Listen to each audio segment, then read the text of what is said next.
We're all set to go for qualifying for FIA Formula 2 here at the Australian Grand Prix. Round 1 of 14 rounds and 28 races around round 1, the 5.278 kilometre street circuit. Sprint race at 23 laps. Feature race coming up will be at 33 laps in total. Lap record is a 1:37.12 set by Frederick Vesti last year in the race, and it really is a interesting track to challenge. This morning, 4 crashes, 3 red flags, the last one being a multiple one. It really does throw up the interesting atmosphere of what we could see in the next scheduled 30 minutes of running. Whether we get there or not is another matter. Alongside me in the comment box once again is Omi, and for the first time this year, Jess Ball joins us in the box radio. Sprint race. Oh, okay, I thought there was a radio there coming through. Omi, this morning was, well, about as chaotic and as predictable for Formula 2 as you can get. Mecha-chromed as the green light goes on, I think it's safe to say. Yeah, safe to say indeed. We're going to be now into qualifying to see who's going to be taking pole. I'm predicting a randomised grid with how everything is going to go, and a quick correction to the graphics team as well. Frederick Vesti wasn't driving in Formula 2 last year, so there's no way he could have set the lap record last year. Thank you very much. The graphics department lied to me. I trusted them and they lied on Formula 1's graphic there. Thank you, Amy. Green light, away we go for qualifying in 2025. The cars will head out onto the circuit. They each get 2 sets. It was Dennis Hauger. Right. The lap record, 1:3.694. Thanks to the notes that Omi sent last night. Thanks, Omi. Jess, how are you doing today? Welcome to Formula 2. Honestly, it's been about 90 days since we've last raced in Formula 2. It's great to be back. We've got more rookies in F2 than ever before. We don't know how they're going to do around Australia. It's great to be back for the opening round in Australia. And I'm excited. It's going to be very, very open. We don't know what's going to happen, and we know that there could be quite a bit of stop and show. That's why there's a lot of cars going out now. They want to get their laps in early. Yeah, this morning, Omi, turn 12 and turn 10 were the hot points. 4 crashes, 2 at each, and 3 red flags. It was a bit of a bizarre session.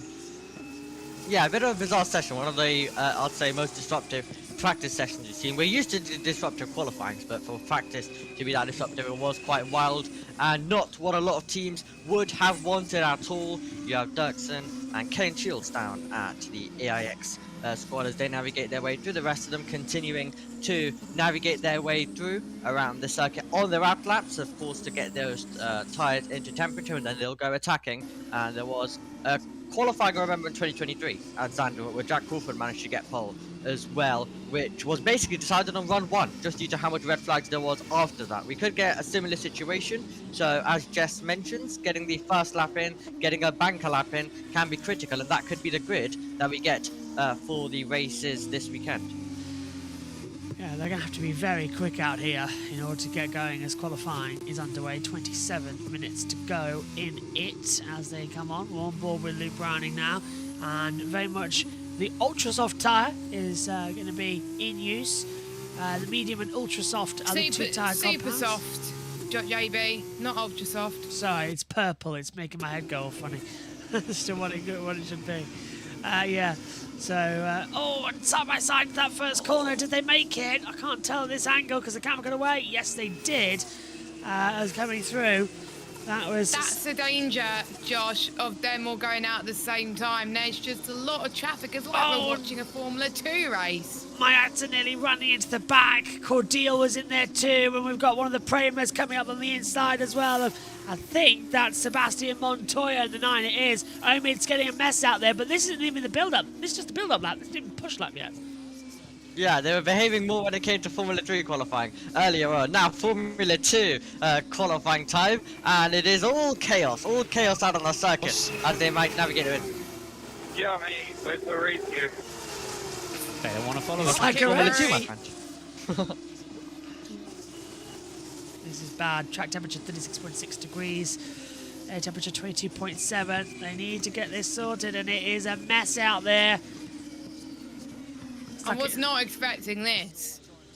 Well, I don't want to say it's slipstream because this track has got 4 DRS zones. You don't need a slipstream around it to get a lap in, but It's just the amount of chaotic we've seen in practice. That's why they were seeing a lot of cars going out now.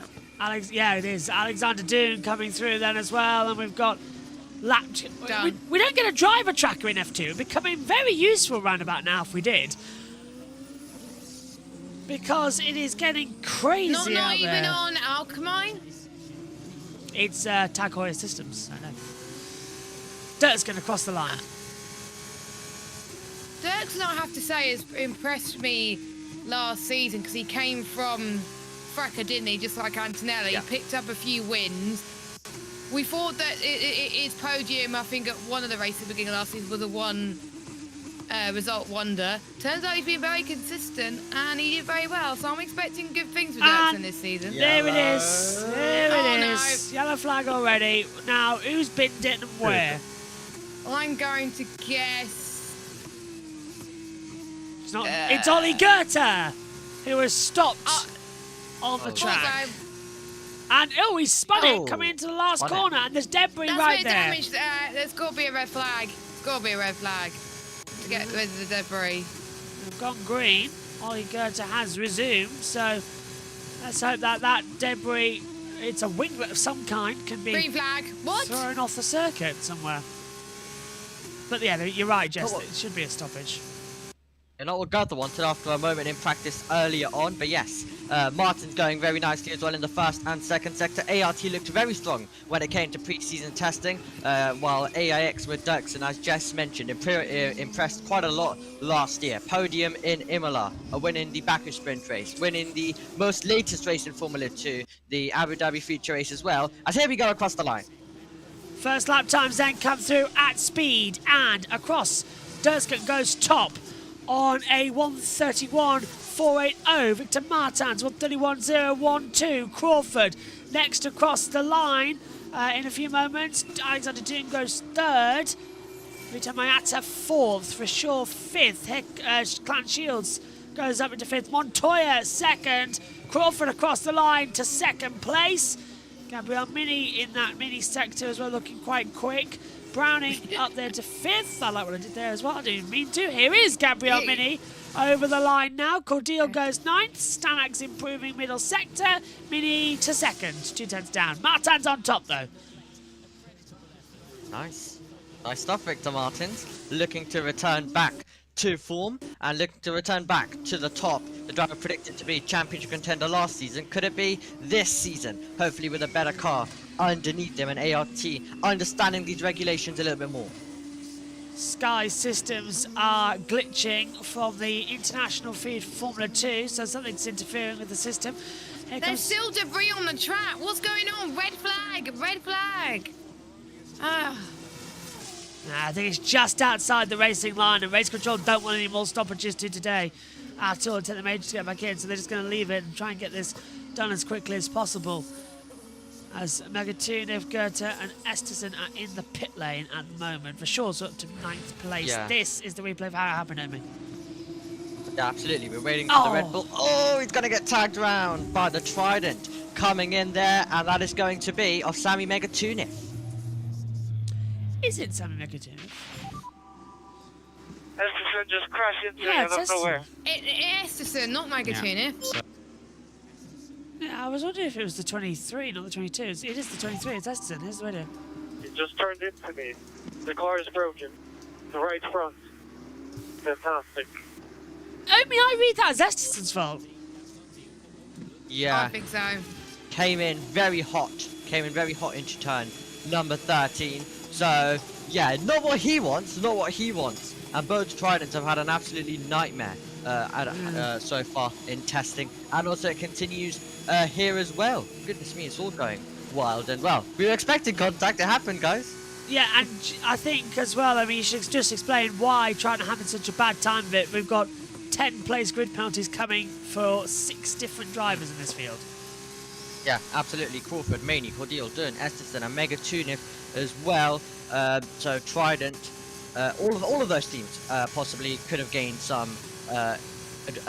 Could have gained a bit of an advantage in testing, so a technical infringement where they had a bit more data coming in from underneath the car with some drilled holes, let's just say, in the car. That's why they will have 10 place grid penalties for both races this weekend, meaning that Crawford right now, who's in 5th, that will not stand, so he will be starting outside the top 10 for both races as well. Dirksen are pushing on, and Dirksen looking very, very well. But for Crawford, you want to qualify as high as possible, and that goes for all of the drivers with penalties. You want to qualify as high as possible to get yourself up there and in the mix to still have a good starting position when it comes to the races. And instead of Goethe and Essen will be investigated after the session as Joshua Durskin goes to the top by 0.4 of a second, and someone's locked up into turn 1. No one's in the gravel trap, which is good. Crawford, though, Jess, middle sector's improving. Yeah, Crawford, the most experienced, one of the most experienced drivers on the grid, the highest place from last season, is looking to take advantage of that, and he's looking quite good in towards the final corner as Jack Crawford up to the line. It's going to be fastest. Yes, it is, by 0.3 of a second to mid to Martins. Nice better lap time then coming through at 1:31.84. Hello to SHG. Hello, Sean is watching on in the YouTube chat. As Follow-Only was close to the wall. So Gabriel Mini was close to the wall exit of turn 14. Goes to the top though. 0.06 of a second faster than Crawford as we look at Follow-Only. Yes. Now we've got the Invicta of Fornaroli with the debris. I'm guessing they're just expecting a red flag later on. They'll pick it up when we do get to it. Right now it's laps to the limit. Let's see what the reigning Formula 3 champion can do. Over the line, and it's provisional pole position. It's a 1:30.136. Leonardo is doing absolutely top tier times right now. Follow-Only Millie. It's literally like we are in Formula 3 from last season. Crawford in there too with Martins. Up there, reigning from F2 last season. Let's take a replay down at turn 1. This was the lockup, and it came from Montoya. Oh, yes. Massive lockup across the road, down in the opening part of the lap at turn 1. His father knows a few things about that. Montoya, one Montoya as it was then. A couple of years running, he actually locked up at the start of the race and went off the track. I think it happened 3 times. In race 1s. It was a running joke. Happened 2001, happened 2003, happened 2004. 3 years running with the BMW in turn 1, just went straight off the track. Always knew it was Montoya. He tried the IndyCar line, as he called it. Risk it for a, well, biscuit really. Montoya's at the pits as Crawford and Browning. End of the first stage then of running. They'll come in, change tyres and go again, and they might wait to see. Mini Tops following now to the top, as Sean says. And Sammy Megatunif in the Trident, also with that penalty, finally heads out to the circuit, mainly to see where he can go. Chance he could actually, well, they've got penalties in both races, so there's no chance really. Effectively, he's going to start at the back no matter what.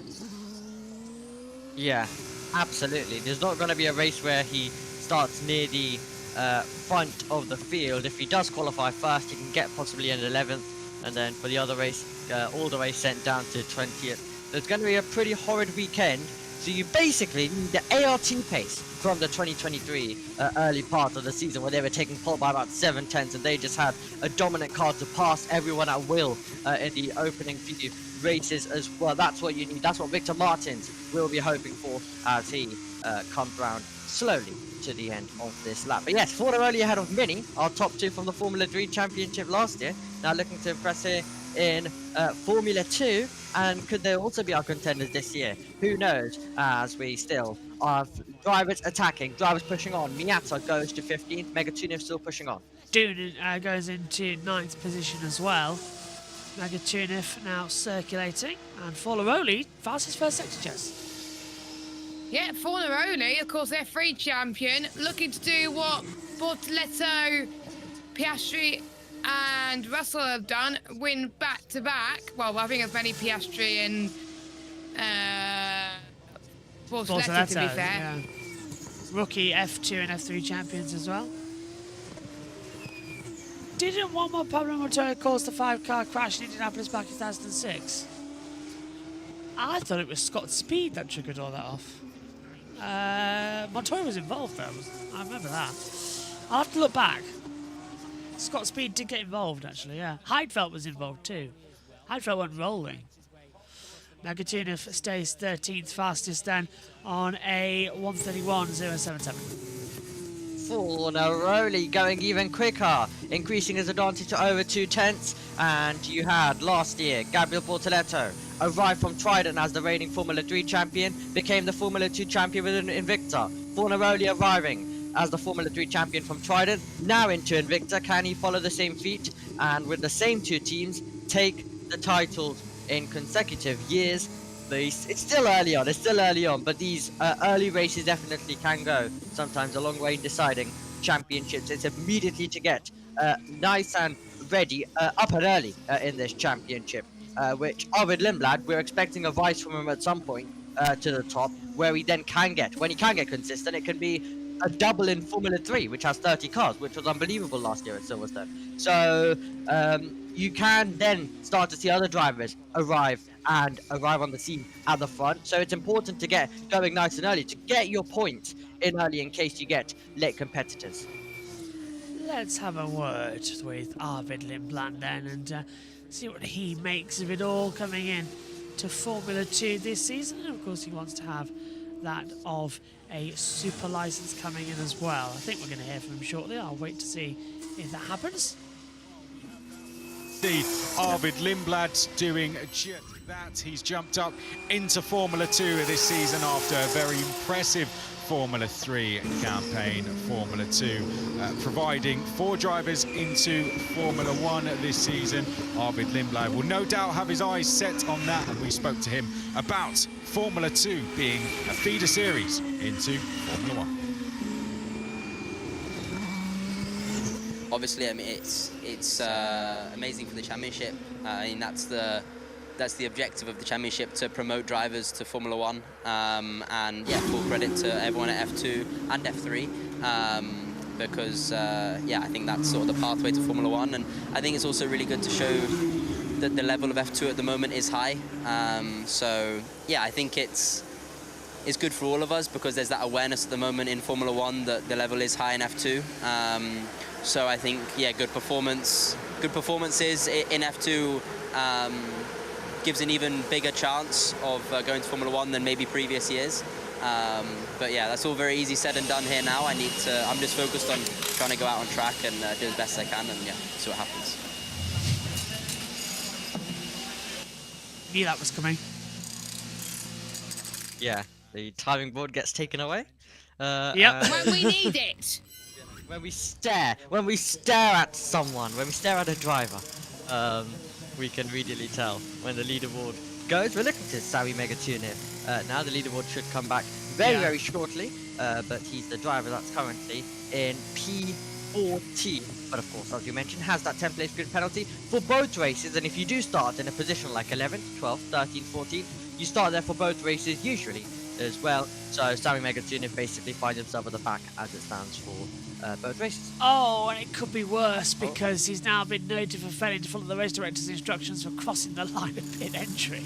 Oh, can he get any more bad luck? That's a pit lane start then at this rate. Yeah, I would just break park firm rules and start in the pit lane. Oh, Yeah, because probably there'll be a safety car lap on and you'll already be on the back anyway of everyone, so yeah, may as well just start in the pit lane, get the car nice up and running, get a good setup, get everything loaded on. Well, the thing is, there is now a new rule that if you start in the pit lane, you actually have to go out on the formation lap and the subsequent formation laps. Oh, I thought they had to do that anyway. no, they didn't. All right. Yeah. Okay. I'm glad they brought that rule then. It's also been deemed that if it's a rolling start, they can start normally. They don't have to come into the pit lane. But if it's a standing start, they have to come into the pits. Fair dues. Oh, I've been reading the regulations, don't you worry. I hope Amy printed them out. I did tell him to. Yeah, absolutely. Rolling start could be needed on Sunday for Formula 2 and 3 if it ends up raining. So if said pit lane start does happen, then they will be going along with everyone at the back of the field. But yeah, Sunday's going to be quite a crazy day, especially to start off with. And if the rain does stay for Formula 1 as well, then it'll continue to be quite chaotic. So that'll be an interesting Sunday, but we still have Saturday to go, and we still got 11 minutes of Formula 2 qualifying. And lots of other action around different series in the world happening as well. Yeah, it's a weird weekend as they come into it. Bit of blue smoke there as well for Luke Browning as they come through. They're just building up to their push lap. 11 minutes to go in qualifying so far. Yes, this is the attack phase. This is where they need to start going for it, and it becomes a golden minute really in this Formula 2 qualifying session. You've got, as you mentioned, Martin's right now just ahead on the circuit of Luke Browning as he tries to navigate his way through, and then they'll start all jockeying full track position, and then we'll get on with it and we'll see who's going to be able to get there.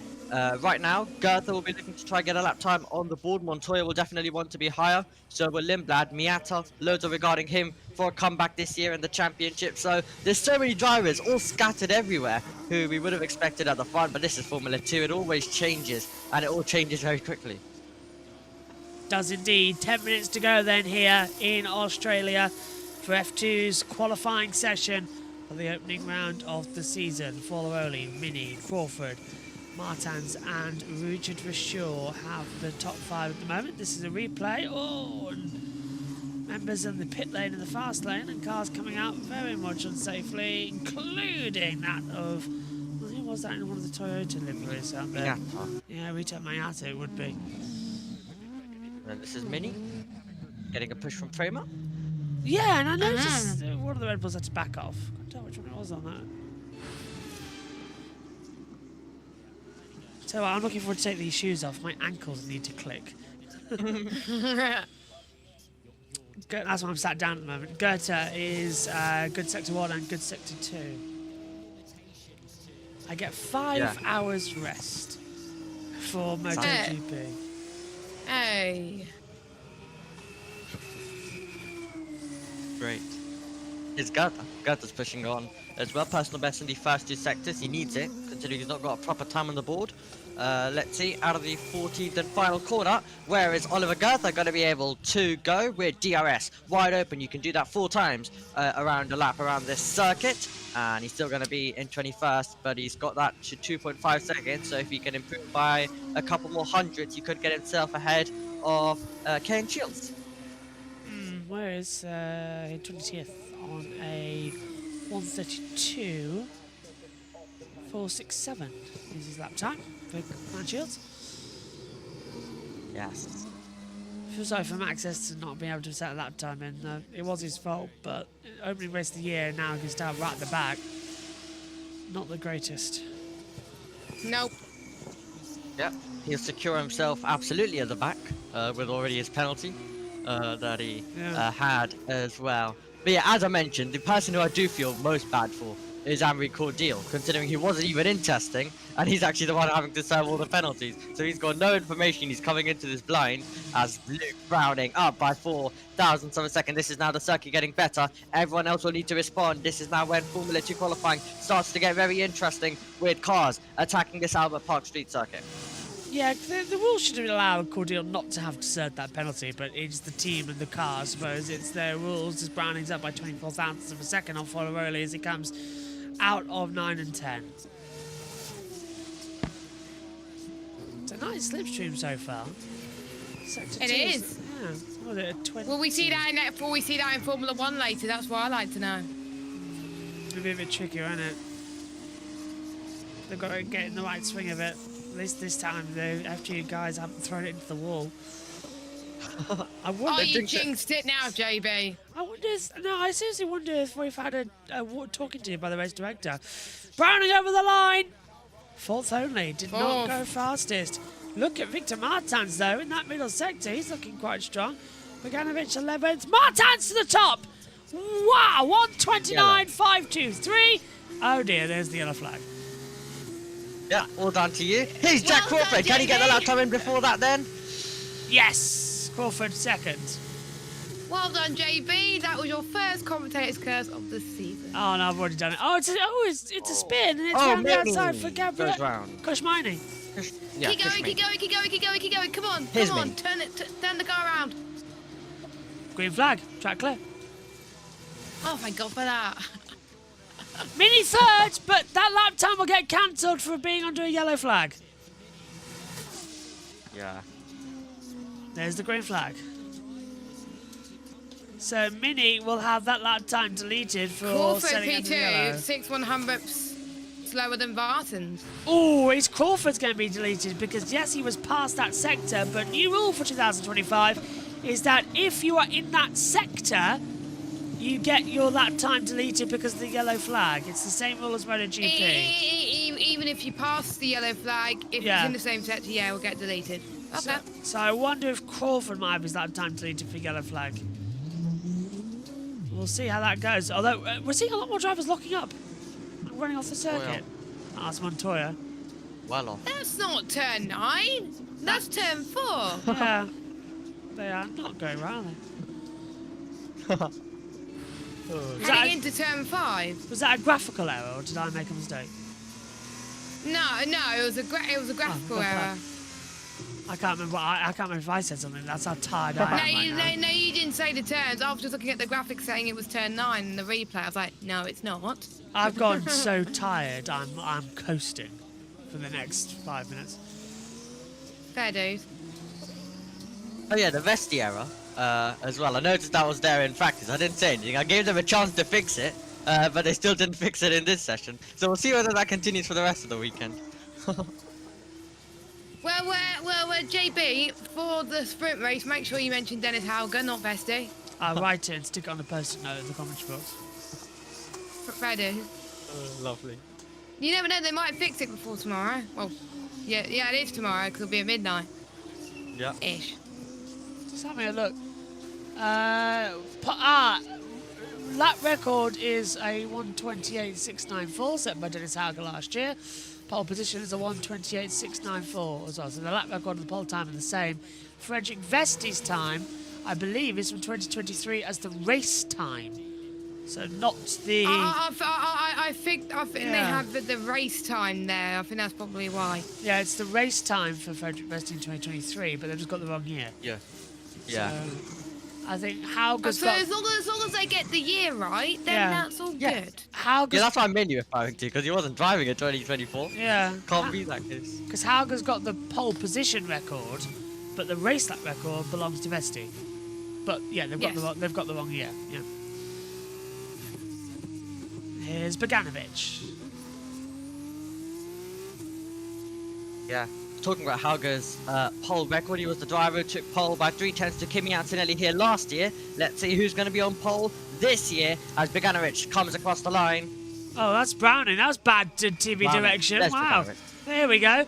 There's Lindblad, purple sector 1. Lindblad is looking like he's going to challenge for pole as the track gets better in the Red Bull Junior cut-off, which it looks set to maybe go in F1 in a few years' time. He goes up to the line, only 10th fastest for Lindblad, so the final sector, not good, JB. Yeah, but the one you missed was Victor Martins shooting back to pole position with a 1:29.4. So the director is rubbish. Yeah, Martin's back to pole position. Here's Gabriel Mini. Verschoor's gone third. Mini's looking strong as well with the fastest middle sector. Is he quick? Pole! P1! 1:29.286 for Gabriel Mini. Pole position as things stand. That's brilliant, Omi.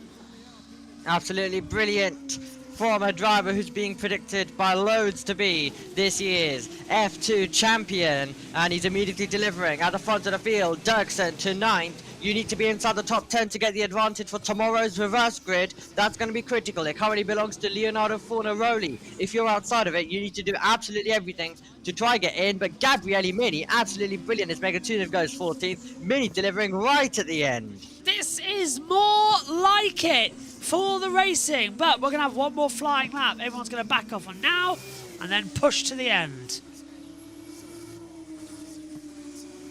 Oh, the tyres who has the grip left in their tyres as well.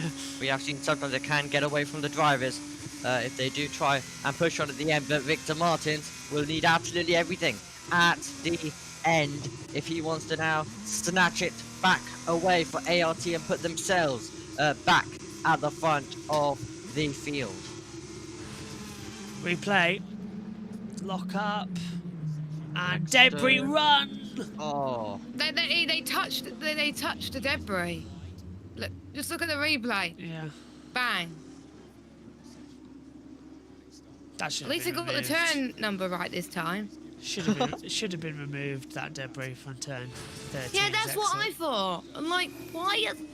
Could have been like even a VSC or something. Brilliant news is, even if it's red flag now, the session won't be resumed. We've actually managed to get through the entire 30 minutes pretty much trouble-free, so well done, I'm Formula quite surprised. Yeah, maybe they had a bit of a talking to, JB, heading into qualifying. 2. Well, 4 accidents, 3 red flags, and putting the entire schedule behind as well was not the best idea they had, even Formula 3. We're still there. And Does that mean supercars were delayed? they had to run a timed race instead. Ah. Gabriele Mini. Some cars are going in the pits. Yeah. I think that's it. I was about to say that, yeah. Mini, Martins, Crawford, they're all coming in. That's it, pretty much. And sector... Maybe not. Beganovic is on the lap. 2.5 turns down. He'll take a minute. He'll have to have a jet-powered car to get through that last sector. He's done. He won't take pole position. The gap between Mini and Martins is 1/10 of a second as well. So it looks to be Gabriele Mini who has pole position. And I'm looking to Omi to confirm that. He doesn't have a penalty, does he? Yep, absolutely. It's only Rodin who have a penalty, Dams who have a penalty, and then Trident who have a penalty. Mini part of Prema. Let's see whether Beganovic can improve though. Over the line, 7th at the moment. 29, and no, stays exactly the same place where he needed to be in 7th. And Mini and Crawford have been noted for impeding. Well, let's find out why. No, that's someone else. That's number 20 at Dirksen. Yeah, Joshua Dirksen locking up and going straight on at turn 1, Omi, and just turning into a bit of a rally driver. Absolutely, getting his rally experience in as well. But all eyes to Prema, all eyes to celebrations now because Mini's on pole. Jose Maria Fornaroli on sprint race pole. Montoya takes it away. Look at that. Montoya was just in 11th. He missed out by a fraction. Oh, and spin round. Fornaroli trying hard. He was improving as well. That brings out the yellow flags and puts the gravel on the track. That has now secured Gabriele Mini with pole position because that was the last runner who had a decent time. Okay, mate, I didn't see this for a long time, but pole position. On his main season debut, he was in Baku for the end of the season of Formula 2, but it's been a while since the F3 days. But on his proper full season debut, Gabriele Mini has pole position for Formula 2 in Australia. It's happened to Fornaroli. Fornaroli was improving as well. Just got that snap on. He had a moment there as well. Snapped on and just lost it round a bit too much. I think you know what he did, JB? He just got a bit too early on the power. Yeah, and that's just drifting him out wide, isn't it? It's so easy to do with these cars. It is. Yeah, that snap mid-corner at the exit, that's too much power, and he's tried to correct it. It just does not work. Yeah. It's so easy to do though in the F1 games, I found out. Of course, you race these F2 cars as well. Well, not as often as I used to. So, Mini on it, and that's it. Yep. Job done. I think it was very clear that this year he was going to be a title contender after what he showed us last year. Came in and became the first driver since Jules Bianchi in the second tier to take a podium on debut as well. So that was brilliant last year in his first ever Formula 2 race. With a drag race to the line with the man he's got to start alongside. How brilliant is that? Victor Martins, who missed out by thousandths that day. And he's missed out again today. But let's see whether he can strike back on Grand Prix Sunday when it's time for the feature race. Before that, we've got a sprint to do as well. Mini, the championship leader. Yes. Session. That's done. It's free, mate. It's free. Good job. Yeah, good job, guys. 2 clean runs. So I'm happy. Yeah, good job, guys. Yeah, P3, not bad.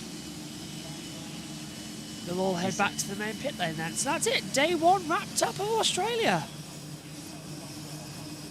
It's been And a you can long go to night. sleep. Lots of fun. Lots of chaos. It's been a very, very, very long night. And it's just going to get longer tomorrow. There's Juan Pablo Montoya. Walking down You'll the have pit lane. racing action to keep you awake, JB. Say again? So, you'll have racing action to keep you awake, however. Oh no. On Saturday. Good, I'm fed up with practice sessions. Aren't we all? One of those No where- flags, no red flags in FP2 though. No, it's been quite a quiet afternoon. Amy, talk us through it. Thank you very much. Here we go then. The end of Formula 2 qualifying, the opening qualifying session of the season. Mini with 2 points for pole. At the front of the field, he's beaten Martins by over a tenth of a second. Crawford is in third for Dams, but will of course get the 10-place grid penalty applied. And then it's Rashaw. Dunn will also get that penalty applied from fifth. And then we have Stanek, Viganovic, Browning, Dirksen, and Fornaroli, who is the driver who will start from reverse grid pole provisionally for the race tomorrow. Sebastian Montoya in 11th, Miat is in 12th. Mady will also get affected by the penalty, and then it's Lindblad in 14th. Mega Tunif will drop down as well, and then it's Marchi, Cordeal, another driver hit with the penalty, Villa Gomez, Goethe, and John Bennett in 20th place as we go and head our way to final page, which is Shield and Max Esterson, who could not get any running in the end after he made contact on the circuit. My thanks to Amy, my thanks to Jess for qualifying here in Australia. When we return, it'll be time for Formula 3 and Formula 2 action, as well as F3. Just a reminder, the MotoGP practice sessions are coming to you live on JB Motorsports 2 and JB Motorsports Twitch, with premiere on the main JB Motorsports channel. Friday wrapped up then here in Australia.